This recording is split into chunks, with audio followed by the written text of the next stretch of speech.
స్వయంవరం యుక్త వయసు వచ్చిన కన్యకు పెళ్లి చేయగా నిశ్చయించెను.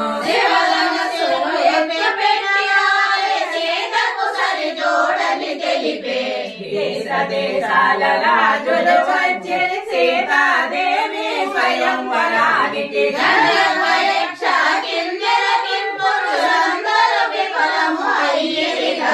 శివధనస్సును వంచుటకైనా నారిని పట్టి కట్టుటకైనా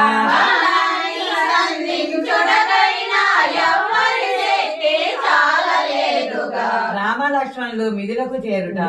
రామలక్ష్మణులు మహర్షి తోటి మిథులా నగరిలో అడుగెలను.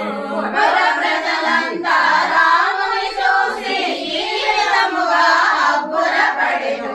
ఆహా ఏమి సౌందర్యము, దైవాంశకు చెందినవాడా, మానవ మాతృడు కానే కాదు నారాయణుడే ఇటు వచ్చాడా. విషయము తెలిసి జనకుడు వచ్చి విశ్వామిత్రుని ఆహ్వానించి రామ లక్ష్మణుల వివరములడిగి సాదరంగా ఆజ్ఞమిచ్చే. విశ్వామిత్రుడు రామలక్ష్మణుల గురించి జనక మహారాజుకి చెప్పు.